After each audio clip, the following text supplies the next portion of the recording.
या 4 संशयितांना पहिल्यांदा कुठं पाहिलं गेलं याविषयी अधिक सांगतोय आमचा प्रतिनिधी गणेश ठाकूर।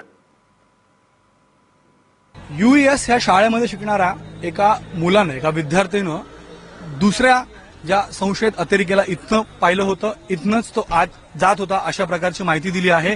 उरण परिसरातील उरण जामा मस्जिदचं हे गेट आहे।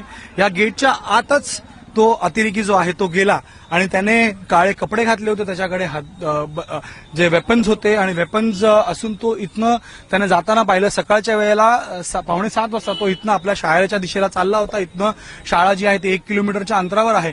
त्याने त्याला पाहिलं आणि तो आत गेला आणि त्यानंतर त्या मुलानं पूर्ण माहिती जी आहे ती आपल्या टीचर्सला दिली।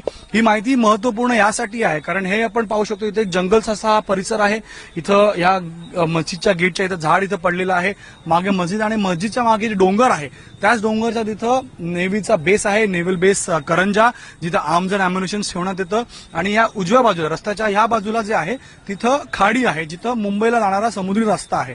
यासाठी इन्फॉर्मेशन खूपच महत्वाची ठरली आणि ज्या प्रकारचं हे टोपोग्राफी याला पाहिली आहे त्याला पाहता या मुलाचं जी माहिती आहे ती खूप महत्वाची आहे। कारण जर तो खरं बोलतोय किंवा शक्यता आहे की तो खरं बोलतोय, कारण इथनं नेव्हीच्या बेसला जाणारा रस्ता आहे आणि शक्यता आहे की ते टार्गेट असावं आणि यासाठीच ही पूर्ण इन्फॉर्मेशन जी आहे त्याचं गांभीर्य बघत पोलिसांनी आणि सर्व एजन्सीजने, नेव्हीने म्हणा, सर्वांनी आपली शोध मोहीम सुरू केली, कार्य सुरू केलं आणि आताही हे कार्य सुरू आहे ज्यामध्ये एक्सपर्टाईज जे कमांडर असतात त्यांचा वापर करण्यात येतोय।